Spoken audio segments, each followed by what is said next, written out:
नमस्कार। राति 8 बजेको जनता समाचारमा स्वागत छ। म अनिस्मा बस्नेत। म मिलन बजगाई। सबैभन्दा पहिले प्रमुख समाचार। एमसीसी संसदमा टेबल गर्ने सभामुख सापकोटाको संकेत। एमाले बिनाको सर्वदलीय बैठकमा संसद सुचारू गर्ने विषय सहमति भएको दावी। प्रधान न्यायाधीश जबरा विरुद्ध महाभियोग दर्ता गर्ने गठबन्धनको निर्णय गलत भएको एमालेको ठहर।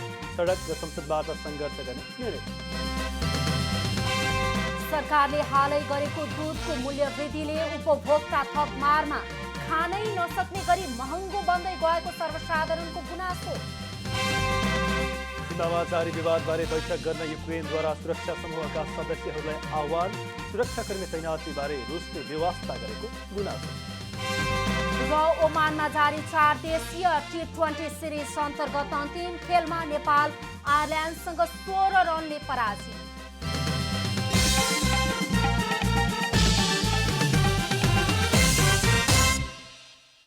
अब पूरा समाचार। सभामुख अग्निप्रसाद सापकोटाले आह्वान गर्नुभएको सर्वदलीय बैठकमा संसद सुचारू गराउन गम्भीर पहल गर्ने सहमति भएको छ। प्रमुख प्रतिपक्षी दल एमालेलाई समेत सहमतिमा ल्याएर संसद सुचारू गराउन सरकार र सत्तारूढ दलहरूले गम्भीर पहल गर्ने महत्त्वपूर्ण सहमति गरिएको सभामुख सापकोटाले जानकारी दिनुभयो। उहाँले संसदमा विचाराधीन नागरिकता सम्बन्धी विधेयक, हवाई उडानसँग सम्बन्धित विधेयक लगायतका जनसरोकारका विधेयकहरू पारित हुने वातावरण बनाउन आफूले प्रधानमन्त्री शेरबहादुर देउवा र दलका नेताहरूको ध्यानाकर्षण गराएको पनि बताउनुभयो। सभामुख सापकोटाले एमालेसँग संवाद गरेर संसद सुचारू गराउन बैठकले महत्त्वपूर्ण आधार प्रदान गरेको विश्वास समेत व्यक्त गर्नुभयो। सरकारले गठबन्धनको तर्फबाट निरन्तर अन्तर्क्रिया छलफल गरेर सदन सुचारू गर्नका लागि पहल गर्ने, प्रयत्न गर्ने र सदनमा छलफलको वातावरण तयार पार्ने लगायतका विषयहरूमा धेरै कोणबाट धेरै महत्त्वपूर्ण रूपमा छलफल भएको छ। प्रमुख प्रतिपक्षी दल नेकपा एमालेलाई सहमतिमा ल्याएर संसद सुचारू गराउने विषयमा छलफल गरिएको सत्तारूढ नेकपा एकीकृत समाजवादीका सांसद जीवनराम श्रेष्ठले बताउनुभयो। उहाँले एमालेले जुन विषय उठाएर जनताको सार्वभौम थलो संसदलाई अवरुद्ध पारिरहेको छ त्यो गैर कानुनी, असंवैधानिक र गलत रहेको दावी समेत गर्नुभयो। मूलतः आजको विषय भनेको संसदलाई कसरी चाहिँ नि सुचारू गर्ने र त्यहाँ चाहिँ नि रहिरहेको कतिपय महत्त्वपूर्ण विधेयकहरू छन्। 42वटा विधेयक चाहिँ नि अहिले संसदमा रहिरहेको छ। धेरै महत्त्वपूर्ण विधेयकहरू, नागरिकता विधेयक जस्तो होइन, अब हिंसा सम्बन्धी विधेयकहरू जस्तो धेरै महत्त्वपूर्ण विधेयकहरू त्यहाँ चाहिँ नि त्यसै रहेको छ। त्यसैले त्यो विधेयकहरूलाई छलफल कसरी अगाडि बढाउने, संसदलाई कसरी चाहिँ नि सुचारू गर्ने भन्ने विषयमा नै केन्द्रित भएर आज चाहिँ नि छलफल भएको हो। बैठकमा सत्तारूढ गठबन्धनले पनि संसदमा विचाराधीन 42वटा विधेयक रहेको उल्लेख गर्दै त्यसलाई अघि बढाउन समेत नदिएको भन्दै प्रमुख प्रतिपक्षी दलले एमालेको आलोचना गरेका थिए भने सभामुख सापकोटाले जनतासँग प्रत्यक्ष सरोकार राख्ने ती विधेयकहरू अघि बढाउन सरकार र सत्तारूढ गठबन्धनले प्रमुख प्रतिपक्षी दल एमालेसँग निरन्तर छलफल गर्नुपर्नेमा जोड दिनु भएको थियो। प्रमुख प्रतिपक्षी दल नेकपा एमालेले प्रधान न्यायाधीश चोलेन्द्र शमशेर जबरा विरुद्ध महाभियोग दर्ता गर्ने सत्तारूढ दलहरूको निर्णय गलत भएको बताएको छ। सोमबार बसेको एमाले संसदीय दलको बैठकले महाअभियोगबारे आवश्यक परे सडक, संसद र न्यायालयबाट सङ्घर्ष गर्ने निर्णय गरेको छ। बैठकमा सांसदहरूले महाअभियोगको विषयमा वर्तमान वस्तुस्थितिको ठोस विश्लेषण गरेर कानुन र संविधानको अध्ययन गरी निर्णय गर्न नेतृत्वलाई सुझाव दिएका छन्। सङ्घर्षका कार्यक्रम तय गर्ने जिम्मेवारी पार्टीले नेतृत्वलाई दिएको प्रमुख सचेतक विशाल भट्टराईले जानकारी दिनुभयो। भनेर लेख्नुभयो, कतिले सभामुखलाई दर्ता गर्छ भनेर पनि भन्नुभयो, तर स्रोतहरू कहीँ पनि खुलेको मैले देखिनँ। वस्तुस्थितिको ठोस विश्लेषण गरेर सम्पूर्ण कानुन र संविधानको अध्ययन गरेर हिजोको त्यो घटनाक्रम र समग्र अहिलेको सत्तारूढ गठबन्धनले गरेको व्यवहारका विरुद्ध कसरी प्रतिवाद गर्ने भन्ने बारेमा उच्चस्तरीय नेतृत्व बसेर ठोस निर्णय आओस् भन्ने कुरा सांसदहरूको तर्फबाट आज सुझाव गएको छ। प्रधान न्यायाधीश जबरामाथि सत्तारूढ गठबन्धनले महाअभियोग लगाएर स्थानीय तहको निर्वाचन सार्न खोजेको भए पनि प्रधान न्यायाधीशलाई बोकेर हिँड्ने आफ्नो पार्टीको मनसाय नभएको पार्टी अध्यक्ष केपी शर्मा ओलीले बताउनु भएको चोलेन्द्र शमशेर राणाप्रति हामी सकारात्मक भएको, उहाँ राम्रो काम गर्नुभएको छ, उहाँलाई हामीले बोकेरै हिँड्नुपर्छ, उहाँलाई जोगाउनुपर्छ भन्ने मनसाय नेकपा एमालेको बिल्कुलै छैन। उहाँका अनगिन्ती कमजोरीहरू देखिएका छन्, उहाँप्रति थुप्रै चार्जहरू पनि लागेका छन्, उहाँप्रति आलोचना पनि छ नेकपा एमालेको, रहँदै आएको पनि थियो विगतमा। एमसीसी परियोजनाको सम्बन्धमा सत्तारूढ गठबन्धनको एउटै धारणा नआएसम्म एमाले पर्ख र हेरको रणनीतिमा रहेको प्रमुख सचेतक भट्टराईको भनाइ छ। यसअघि एमालेका केही नेताहरूले 4 जना न्यायाधीश र सभामुखमाथि महाअभियोग प्रस्ताव ल्याउने बताउँदै आएका भने त्यसबारे भने बैठकले ठोस निर्णय भने गरेको छैन। यद्यपि सोमबार बसेको बैठकका क्रममा सांसदहरूको हस्ताक्षर भने सङ्कलन गरेर राखिएको नेताहरूले बताएका छन्। नेपाली कांग्रेसका वरिष्ठ नेता रामचन्द्र पौडेलले सर्वोच्च अदालतका 4 न्यायाधीश विरुद्ध प्रमुख प्रतिपक्षी दल एमालेले महाभियोग प्रस्ताव ल्याउन नमिल्ने टिप्पणी गर्नुभएको छ। सत्तारूढ प्रमुख घटक कांग्रेसका वरिष्ठ नेता पौडेलले एमालेले संसद विघटनको मुद्दामा आफूलाई हराए बापत सर्वोच्च अदालतको निर्णय विपरीत सो महाभियोग प्रस्ताव ल्याउन नमिल्ने तर्क गर्नुभएको हो। सोमबार काठमाडौँमा आयोजित एक कार्यक्रमलाई सञ्चारकर्मीहरूको जिज्ञासामा उहाँले सर्वोच्च अदालतको निर्णय अन्तिम हुने र त्यसलाई चुनौती दिने गरी एमालेले कुनै पनि न्यायाधीश विरुद्ध संसदमा महाभियोग प्रस्ताव ल्याउन नमिल्ने बताउनु भएको हो। वरिष्ठ नेता पौडेलले सो प्रस्ताव एमालेले ल्याए सभामुख अग्निप्रसाद सापकोटाले संसदबाट अस्वीकार गरिदिने दाबी समेत गर्नुभयो। खै अब उहाँहरूले त्यो प्रस्ताव ल्याउनु होला जस्तो लाग्दैन। त्यो प्रस्ताव ल्याउनु होला भन्ने मलाई चाहिँ विश्वास छैन। र एउटा कुरो के हो भने आफूलाई मुद्दा हराएको बापत महाभियोग ल्याउन पाइँदैन। त्यो चाहिँ सरासर अनुचित हो। किनभने मुद्दाको हकमा सर्वोच्चको फैसलाको हकमा सर्वोच्चको निर्णय नै अन्तिम हुन्छ। त्यसलाई चुनौती दिन हुँदैन, त्यो पाइँदैन। पौडेलले जनतालाई न्याय दिन सत्तारूढ दलका सांसदहरूले प्रधान न्यायाधीश चोलेन्द्र शमशेर जबरा विरुद्ध संसदमा महाभियोग प्रस्ताव ल्याएको दावी गर्नुभयो। उहाँले यो प्रस्तावसँगै अब सर्वोच्च अदालतमा विद्यमान गतिरोध हट्ने र नेपाली जनताले न्याय पाउने विश्वास समेत व्यक्त गर्नुभयो। र मलाई लाग्छ यसबाट सर्वोच्च अदालतको गतिरोध चाहिँ नि अब चाहिँ नि हट्नुपर्छ र यो गतिरोध हटाएर सर्वोच्च अदालतले जनतालाई न्याय दिने अदालत यसरी चाहिँ नि ठप्पै भएर बस्दा नेपाली जनताको न्याय हराएको थियो। अब त्यो न्याय चाहिँ नि जनताले पाउँछन् भन्ने मैले विश्वास लिएको छु। वरिष्ठ नेता पौडेलले आफूले प्रधान न्यायाधीश जबरालाई सम्मानजनक बहिर्गमनका लागि राजीनामा दिन पटक पटक सुझाएको पनि स्मरण गराउनुभयो। प्रधान न्यायाधीश हटाउन संसदीय प्रक्रियाभन्दा पहिले न्यायिक क्षेत्रबाट नै निकास खोजेका विधायनहरू अन्तत संसदीय प्रक्रिया नै अँगाल्न बाध्य भएका छन्। मुख्य वाहकले नै नैतिकता नदेखाउँदा न्यायालयले आफ्नो निकास आफै निकाल्न भने सक्ने स्थिति गुमाएको देखिन्छ। न्याय सेवा आयोगको बैठकमा कानुन मन्त्री महान्यायाधिवक्ता लोकसेवा आयोगका अध्यक्ष चोलेन्द्र शमशेर जबरासँगै बैठकमा नबस्ने बताएर बहिष्कार गर्दा प्रधान न्यायाधीशले भने पटक पटक बैठक बोलाउने गरेका थिए। स्थानीय तहको निर्वाचनमा मुख्य निर्वाचन अधिकृत जिल्ला अदालतमा न्यायाधीश हुने योग्यता पुगेका व्यक्तिबाट तोक्ने प्रावधान छ। निर्वाचन नजिकिँदै जाँदा न्याय सेवा आयोग र न्याय परिषदको बैठकबाट प्रधान न्यायाधीशले जिल्ला न्यायाधीशहरूको सरुवालाई प्रभावित पार्न सक्ने अवस्थाको आकलन र लामो समयबाट अस्तव्यस्त भइरहेको न्याय र संसदीय पद्धति खुकुलो बनाउन महाअभियोग प्रस्ताव दर्ता भएको छ। अहिलेको अवस्थाको निकास अब संवैधानिक निकास मात्र बाँकी रहेको अवस्था सबैलाई थाहा छ। त्यसमा सबैले विवेक प्रयोग गर्छन्। यो अवस्था रुचिकर अवस्था होइन मुलुकका लागि। अब यो प्रक्रिया अगाडि बढ्छ र संवैधानिक निकास अब यो गतिरोधले पाउँछ। नेकपा एमाले प्रतिनिधि सभा विघटनको मुद्दा बदर गर्ने अन्य 4 न्यायाधीशलाई समेत महाअभियोग प्रस्ताव लगाउन सक्ने विश्लेषण भएको छ। त्यसो हुने हो भने सत्ता पक्ष र प्रतिपक्षी दलहरू सबै एक ठाउँमा उभिएर महाअभियोग प्रस्ताव पारित गर्छन् या प्रस्ताव विफल हुन्छ भन्ने छलफलको विषय भएको छ। अदालती निर्णय गरेकै आधारमा न्यायाधीशलाई मुस्नुपर्ने आधार एमालेसँग नभएको सत्ता गठबन्धनले बताउँदै आएको छ। तसर्थ प्रधान न्यायाधीश हटाउँदा न्यायाधीशलाई जोड्न नहुने मत गठबन्धनमा बलियो गरी स्थापित छ। राज्यका अङ्गहरू डेडलक हुँदाखेरि खुसी मान्ने हैन, व्यवस्थापिका डेडलक हुँदाखेरि खुसी मान्ने, न्यायपालिका डेडलक हुँदाखेरि खुसी मान्ने हैन, लोकतान्त्रिक विधि र पद्धतिले नै नमान्ने खालको अरूको सन्दर्भमा त केही भन्न नसकिएला। तर यो लोकतन्त्रका पक्षधरहरूको सन्दर्भमा यो राज्यलाई सुचारू गर्ने कुराहरूमा कसैको पनि विमति रहँदैन। राज्यका अङ्गहरू अवरोध पैदा हुँदाखेरि त्यो अवरोध हटाउने प्रक्रियामा जाँदाखेरि कसैले पनि विमति गर्नुपर्ने विषय हो भने लाग्दैन।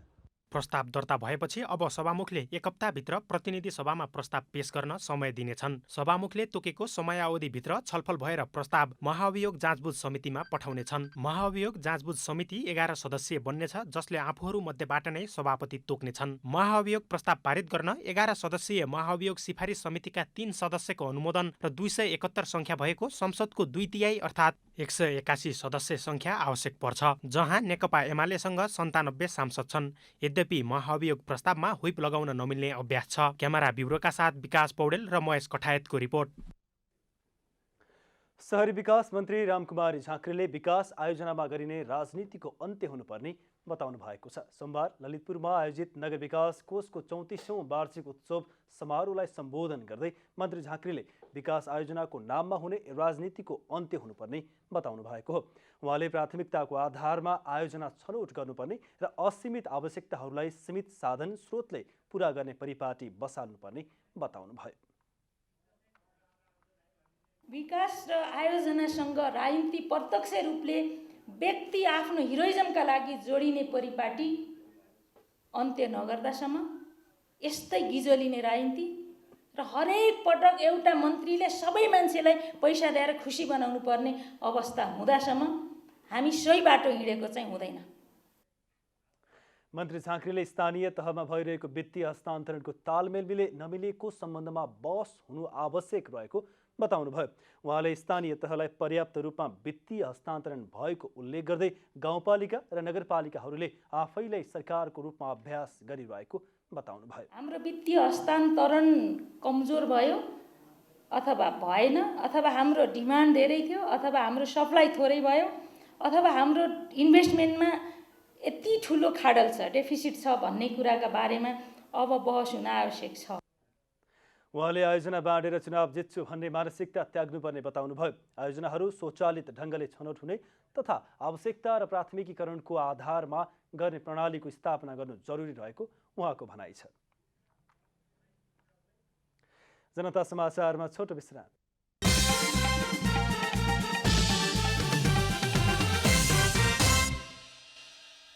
जनता समाचारमा अब थप समाचार। सामान्यतया पौष्टिकताको हिसाबले बालबालिकादेखि वृद्ध वृद्धासम्मको भोजनमा अनिवार्य पर्ने चीज हो दूध। विदेशी मुलुकमा दूधलाई अनिवार्य पेय पदार्थको रूपमा सर्वसुलभ मूल्य कायम गरिएको हुन्छ, तर कृषि प्रधान मानिएको मुलुक नेपालमा भने सामान्य नागरिकले दैनिक खानै नसक्ने गरी दूध महँगो बनेको छ। कृषि प्रधान मुलुक नेपालको खाद्य संस्कृतिमा गोरस अकाट्य खाना हो। ऋषि मुनिदेखि सबैले दूध र दुग्धजन्य पदार्थको सेवन गर्ने गरेको पाइन्छ, तर अचेल दूध सबैले खान नसक्ने महँगो बन्दै गएको छ। सरकारले हालै दूधमा गरेको मूल्य वृद्धि अनुसार 9 रुपैयाँको वृद्धिपछि प्याकेटको 1 लिटर दूध किन्न अब 85 रुपैयाँ खर्च गर्नुपर्नेछ। यसअघि दूध प्रति लिटर 76 रुपैयाँ रहेको थियो। सरकारको निर्णय कुन बेला आउला र मूल्य वृद्धि गर्न पाइएला भनेर दाउ हेरेर बसेका निजी दुग्ध व्यवसायीहरूले पनि लगत्तै मूल्य बढाएका छन्। सरकारले भने किसानको लागत मूल्य बढेकोले मूल्य वृद्धि गर्नु परेको दाबी गरेको छ।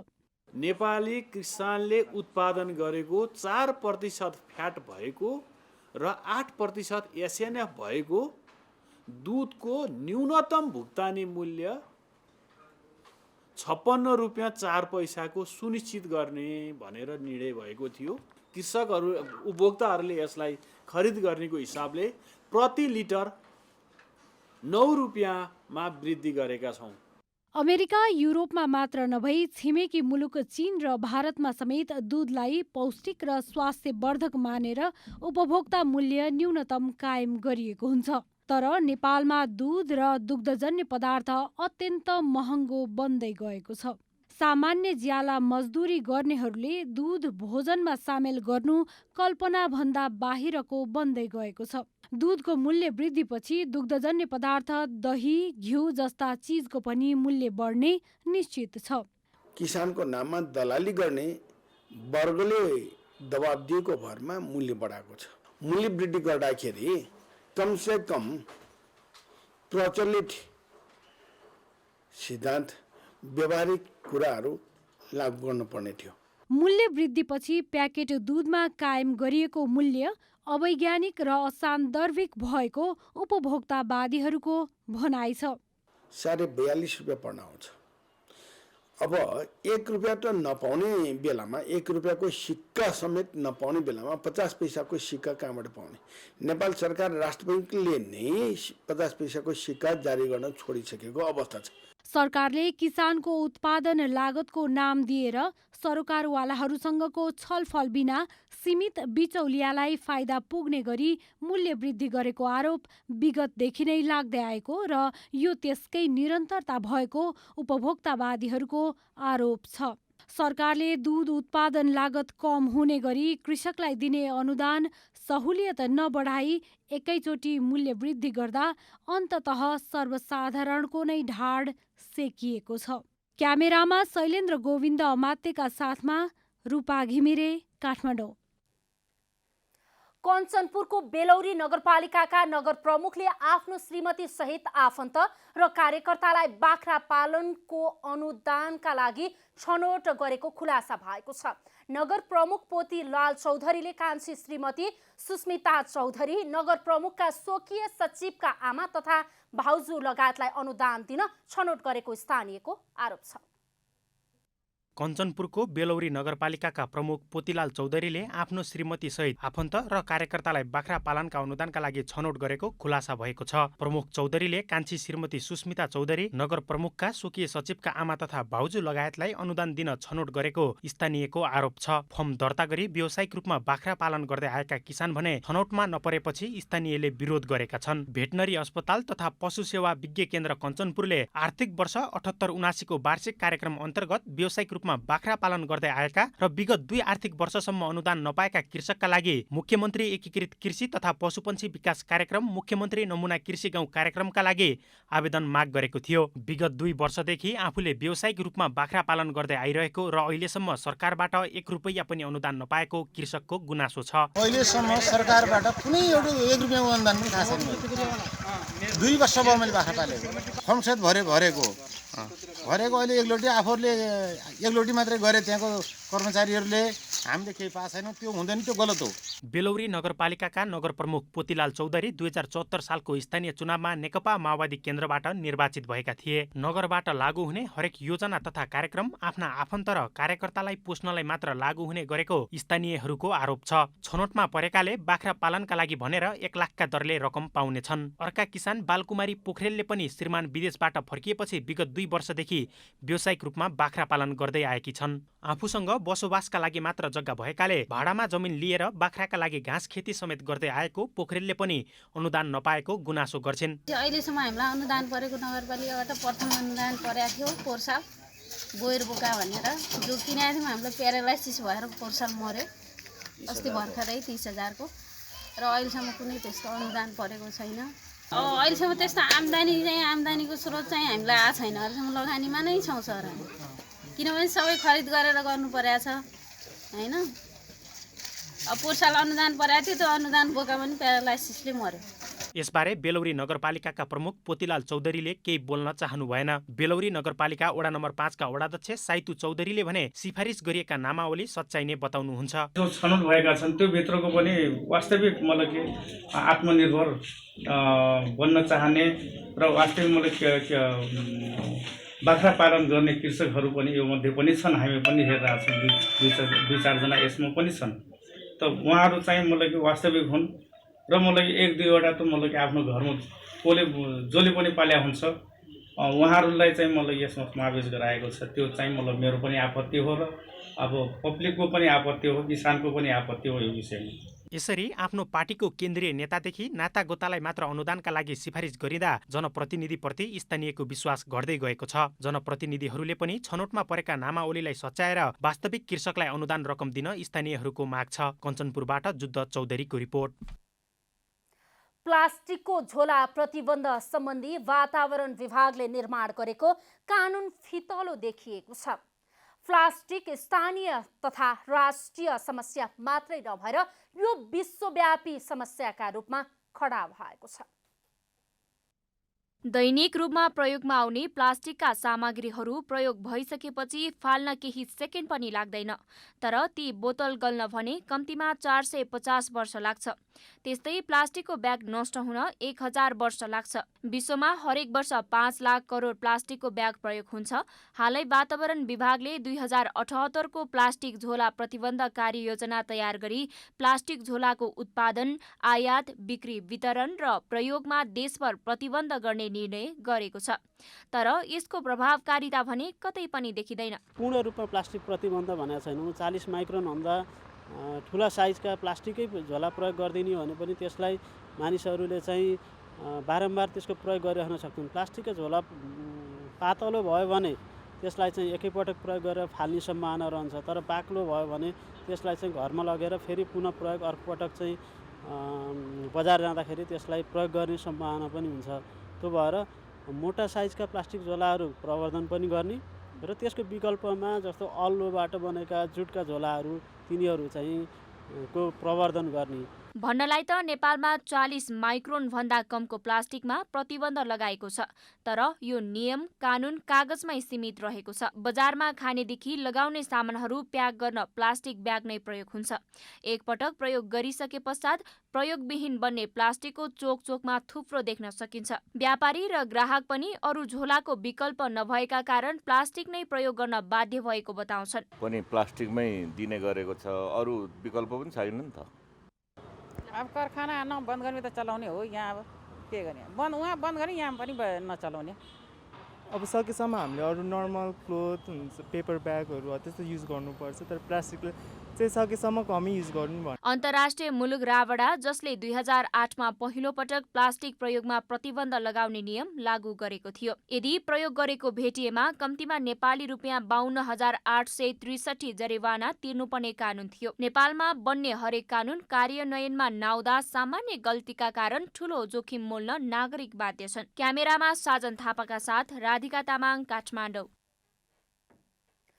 नेपाली समाजमा तेस्रो लिङ्गीहरू प्रशस्तै भेटिन्छन्। कतिपयले समाजबाट अपहेलित हुने डरले आजसम्म पनि आफ्नो पहिचान लुकाएर बसेका छन् भने कोही आफ्नो पहिचान खुलाएर निर्धक्क समाजसँग लड्न लागि परेका छन्। सामान्यतया कोही व्यक्ति शारीरिक रूपले पुरुष भएर जन्मिए पनि भावनात्मक र अन्य हिसाबले आफूलाई महिलाको रूपमा मान्छ, या कोही शारीरिक रूपले महिलाको रूपमा जन्मिएर पनि भावनात्मक र अन्य हिसाबमा आफूलाई पुरुष मान्छ भने उक्त व्यक्ति अन्यमा गनिन्छ अथवा तेस्रो लिङ्गी भनिन्छ। कोही महिला हुनु, पुरुष हुनु या त्यो भन्दा पनि फरक भएर जन्म नसक्नु प्राकृतिक हो। प्रकृतिले दिएको पहिचानलाई कुण्ठित समाजले स्वीकार्न नसक्ने, नागरिक नै नठान्ने गर्दा तेस्रो लिङ्गीहरू ठुलो समस्यामा छन्। कतिपयले परिवारको डरले आजसम्म पनि आफूलाई स्वीकार्न सकेका छैनन्। उनीहरू आफू बसेको समाजबाट कतै पर जाँदा आफूलाई अरूभन्दा भिन्न महसुस गर्ने गर्दछन्। यो सोसाइटीदेखि पर जाँदाखेरि चाहिँ केही छैन, हाम्रो अब आइडेन्टिटी नै केही छैन जस्तो फिल हुन्छ कि अब कसैले बुझिदिनुहुन्न होइन हामीलाई। अब ब्लू डायमन्ड सोसाइटीले नै बुझिदिनुहुन्छ, ब्लू डायमन्ड सोसाइटीले नै बुझेर यहाँसम्म आयौँ हामी होइन। योदेखि बाहेक चाहिँ अब हाम्रो केही नै छैन। हाम्रो चाहिँ अब आइडेन्टिटी नै यो हो भनेर छैन। नराम्रो गाली होइन, मात्र सुन्छौँ कि हामी यो सोसाइटीदेखि पर जाँदाखेरि चाहिँ। नागरिकतादेखि पासपोर्ट बनाउनसम्म उनीहरूले झेल्ने मानसिक पीडा हामीले कल्पना गरेको भन्दा पनि निकै गहिरो छ। हरेक ठाउँमा हरेक पटक म यो समुदायको हुँ भनेर उत्तर दिनुपर्दा उनीहरूले आफूलाई कमजोर महसुस गर्ने गर्दछन्। बाटोमा हिँड्दा उनीहरूले सुन्नुपर्ने अपशब्द अनि घृणा भावबाट पनि हाम्रो समाज कतिसम्म नकारात्मक छ भन्ने प्रष्टै हुन्छ। अहिले पनि यो अपशब्दहरू धेरै नै छ, किनभने अब एजुकेसनमा पनि हाम्रो एलजिबिटिआई भन्ने बुकमा पनि छ होइन। भए पनि अब मान्छेहरूले पुचाएर सोधेको कि थाहा भयो भए पनि सोधेको कि होइन। तर हामीले ओरिएन्टेसनहरू धेरै गरेको स्कुल कलेजहरूमा अनि यो पब्लिक प्लेसहरूमा चाहिँ धेरै गरेको छौँ। तर पनि अहिले चाहिँ जस्ताको जस्तै छ कि हेरिटेजको पनि फरक चाहिँ अहिले पनि छ। लैङ्गिक समानताका सवालमा आन्दोलनहरू पनि भएका छन्, आवाजहरू उठेका छन्, तर सुनुवाई हुन सकेको छैन। नियम कानुनहरू पनि कागजमै सीमित भएका छन्। हौ हाम्रो संविधानमा पनि प्रोग्रेसिभ हाम्रो विषयमा पनि लेखिएको छ होइन। तर लमा मात्रै लेखेर पछि त्यो इम्प्लिमेन्ट गर्ने बेलामा चाहिँ त्यहाँ अलिकति फितलोपन होइन, इम्प्लिमेन्टेसनको बाटो चाहिँ एकदमै ल्याकिङ छ। जस्तै अब नागरिकताकै कुरा गर्नुहुन्छ भने त्यो संविधानमा चाहिँ नागरिकता दिनुपर्छ भनेर चाहिँ भनिएको छ होइन। तर अहिले चाहिँ कस्तो छ भने उहाँले चाहिँ अब जस्तै सेक्स चेन्ज गरेको, मेडिकल प्रुफहरू माग्ने त्यस्तो खालको चाहिँ हाम्रो यो विधेयक बन्दाखेरि, नागरिकताको विधेयक बन्दाखेरि चाहिँ त्यस्तो खालको कुराहरू चाहिँ उठेको थियो क्या। तेस्रो लिङ्गीहरू पनि अरू सामान्य नागरिक जस्तै हुन्। लैङ्गिक आधारमै कसैले दिने अधिकार र सम्मान फरक हुनु लज्जाको विषय हो। नेपाली समाजमा कैयौँ लैङ्गिक तथा यौनिक अल्पसङ्ख्यकहरूले अहिले पनि दोहोरो जीवन अर्थात् आफ्नो पहिचान लुकाएर बस्नुपर्ने बाध्यता रहेको छ। तेस्रो लिङ्गीहरूले पनि आम मानिस सरह बाँच्ने अधिकार प्राप्त गरून्। क्यामेरामा शैलेन्द्र गोविन्द अमात्यका साथ यशोदा चौलागाई, काठमाडौँ। नेपालमा पछिल्लो 24 घण्टामा थप 747 जनामा कोरोना संक्रमण पुष्टि भएको छ। स्वास्थ्य तथा जनसङ्ख्या मन्त्रालयले दिएको पछिल्लो जानकारी अनुसार पछिल्लो 24 घण्टामा 8696 जनामा नमुना परीक्षण गरिएकोमा 747 जनामा संक्रमण पुष्टि भएको हो। मन्त्रालयका अनुसार सोही अवधिमा 8 संक्रमितको मृत्यु भएको छ। हालसम्म नेपालमा 11900 संक्रमितको ज्यान गएको मन्त्रालयले जनाएको छ। त्यस्तै गत 24 घण्टामा थप 2319 संक्रमित निको भएका छन्। हाल देशभर कोरोना संक्रमितको कुल संख्या पीसीआर विधिबाट भएको परीक्षणमा 9,93,541 र एन्टिजेन विधिबाट भएको परीक्षणमा 1,37,677 जना पुगेको मन्त्रालयले जानकारी दिएको छ। संक्रमित मध्ये हालसम्म 9,40,902 जना निको भइसकेका छन् भने 20,739 जना सक्रिय संक्रमित रहेका छन्। कीर्तिपुर अस्पतालले बाल चिकित्सा वार्डको शुभारम्भ गरेको छ। सोमबार एक कार्यक्रमका बीच अस्पतालले बाल चिकित्सा वार्डको शुभारम्भ गरेको हो। अस्पतालले सुरुवाती चरणमा 15 शैय्याबाट सेवा सञ्चालन गर्ने जनाएको छ। कार्यक्रममा अस्पतालकी मेडिकल डाइरेक्टर डाक्टर निजिना ताम्राकारले जर्मन अर्गनाइजेसन अन्तर्गत नेपाल मेडको सहयोगमा यो सेवा सुरु गरिएको बताउनुभयो। उहाँले नेपाल मेडले सुरुवाती चरणदेखि नै अस्पताललाई विभिन्न क्षेत्रमा सहयोग गरिरहेको र त्यस्तै अन्तर्गत बाल चिकित्सा वार्डमा पनि सहयोग गरेको बताउनुभयो।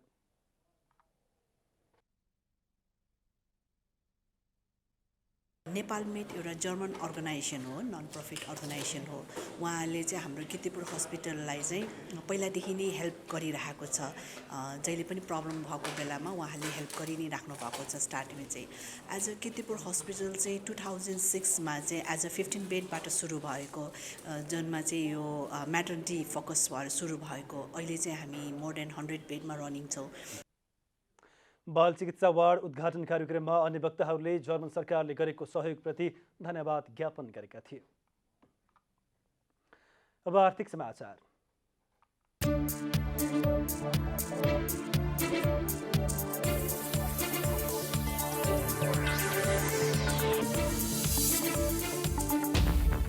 नेपाल धितोपत्र बोर्डको अध्यक्षका लागि छनौट समितिले 3 जनाको नाम सिफारिस गरेको छ। समितिले पहिलो चरणमा सर्ट लिस्ट भएका 5 जना मध्येबाट 3 जनाको नाम सिफारिस गरेको हो, जसमा यसअघिदेखि नै अध्यक्षको दावेदारका रूपमा हेरिएका रमेश हमाल, त्यसै गरी डाक्टर गोपाल प्रसाद भट्ट र कृष्णराज पोखरेलको नाम सिफारिस गरिएको हो। समितिले छनौट गरेको 3 जनाको नामबाट मन्त्री परिषदले 1 जनालाई बोर्डको अध्यक्षको रूपमा नियुक्त गर्नेछ। चालु आर्थिक वर्षको 6 महिनामा बीमा कम्पनीहरूले करिब 1 खर्ब रुपैयाँ बराबर बीमा शुल्क सङ्कलन गरेका छन्। बीमा समितिका अनुसार सञ्चालनमा रहेका 19वटा जीवन र 20वटा निर्जीवन बीमा कम्पनीहरूले सो अवधिमा 90 अर्ब 1 करोड 21 लाख रुपैयाँ कुल बीमा शुल्क सङ्कलन गरेका हुन्, जुन गत आर्थिक वर्षको सोही अवधिको तुलनामा 14.81% बढी हो। गत वर्ष 6 महिनामा बीमा कम्पनीहरूले 78 अर्ब 40 करोड रुपैयाँ कुल बीमा शुल्क सङ्कलन गरेका थिए। चालु आर्थिक वर्षको 6 महिनासम्म सङ्कलित कुल बीमा शुल्कमध्ये जीवन बीमा कम्पनीले 70 अर्ब 91 करोड 39 लाख रुपैयाँ र निर्जीवन बीमा कम्पनीहरूले 19 अर्ब 9 करोड 82 लाख रुपैयाँ कुल बीमा शुल्क सङ्कलन गरेका हुन्। नेपाल राष्ट्र ब्याङ्कले 15 अर्ब रुपैयाँ बराबरको विकास ऋणपत्र जारी गर्ने तयारी गरेको छ। ब्याङ्कले 4 वर्ष अवधिका लागि आगामी बुधबार विकास ऋणपत्र 2082 जारी गर्न लागेको हो। खुल्ला प्रतिस्पर्धात्मक प्रणालीबाट सार्वजनिक गरिने उक्त विकास ऋणपत्र खरिदका लागि ब्याङ्कले सोमबार एक सूचना जारी गर्दै इच्छुक लगानीकर्ताहरूबाट दरखास्त आह्वान गरेको हो। बैंक तथा वित्तीय संस्था, बीमा कम्पनी, सङ्गठित संस्था तथा नेपाली नागरिकले तोकिएको मापदण्ड पुर्याएर विकास पत्र खरिदका लागि दरखास्त दिन सक्नेछन्। 4 वर्षका लागि रहने उक्त विकास पत्र 2078 फागुन 3 गतेदेखि सुरु भएर 2082 फागुन 4 गते परिपक्व हुनेछ।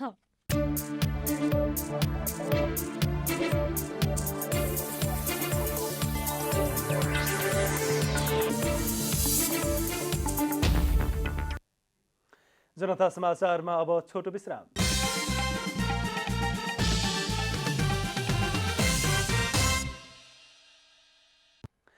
अब खेलकुद समाचार।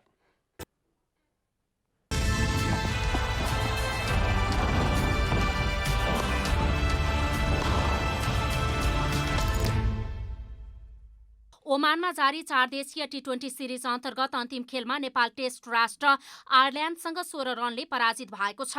आयरल्यान्डले दिएको 128 रनको लक्ष्य पछ्याएको नेपालले 20 ओभरमा 9 विकेट गुमाएर 111 रनमा समेटियो। नेपालका लागि दिपेन्द्र सिंह ऐरीले सर्वाधिक 28 रन बनाए भने आरिफ शेखले 23 रनको योगदान गरे। कुशल भुर्तेल 15 रन जोडेर पेभिलियन फर्किए। आयरल्यान्डका सिमी सिंह, एन्डी म्याकब्राइन, मार्क एडिड र बेरी मर्काथीले 2-2 विकेट लिए। यसअघि टस हारेर पहिले ब्याटिङ गरेको आयरल्यान्डले 20 ओभरमा अल आउट हुँदै 127 रन बनाएको थियो।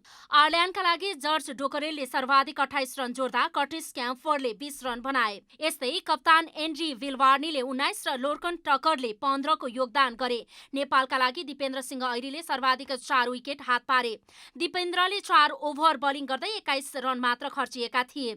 अविनाश बोहराले 2 विकेट लिए। सन्दीप लामिछाने, कमल सिंह ऐरी र जितेन्द्र मुखियाले 1-1 विकेट लिए। यस हारसँगै नेपालले 3 खेलमा 2 अङ्क जोड्यो। नेपाल पुछारमा रह्यो। आयरल्यान्डले 3 खेलमा 4 अङ्क जोड्यो। आइसिसी पुरुष टी20 विश्वकप छनौट अन्तर्गतको ग्लोबल छनौट ए अघि नेपालले 4 देशीय सिरिज खेलेको हो। अब मौसम समाचार।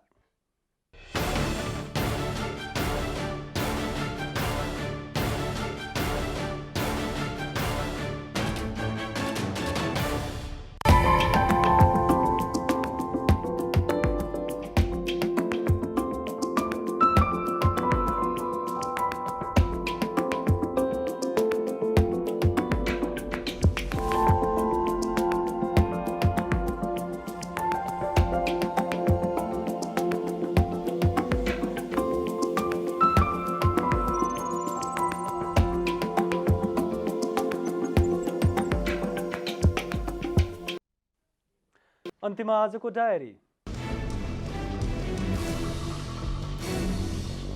सभामुख अग्निप्रसाद सापकोटाले आह्वान गर्नुभएको सर्वदलीय बैठकमा संसद सुचारू गराउन गम्भीर पहल गर्ने सहमति भएको छ।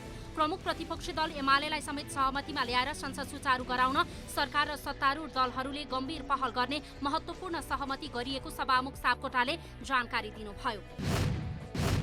प्रमुख प्रतिपक्षी दल नेकपा एमाले प्रधान न्यायाधीश सोलेन्द्र शमशेर जबरा विरुद्ध महाभियोग दर्ता गर्ने सत्तारूढ दलहरूको निर्णय गलत भएको बताएको छ। सोमबार बसेको एमाले संसदीय दलको बैठकले महाभियोगबारे आवश्यक परे सडक, संसद र न्यायालयबाट सङ्घर्ष गर्ने निर्णय गरेको छ।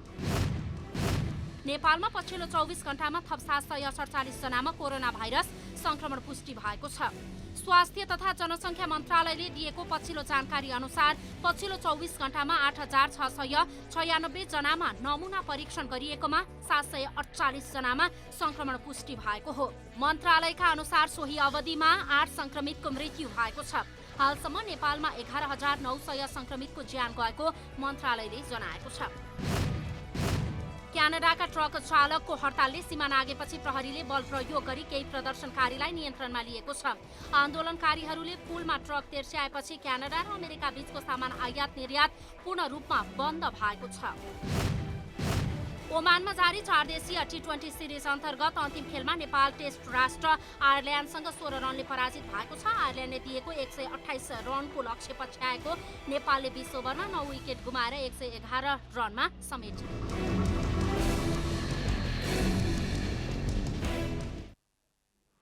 जनता समाचार अहिलेलाई यति नै।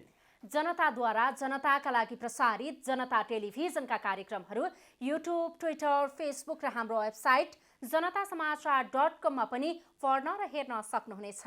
नमस्कार।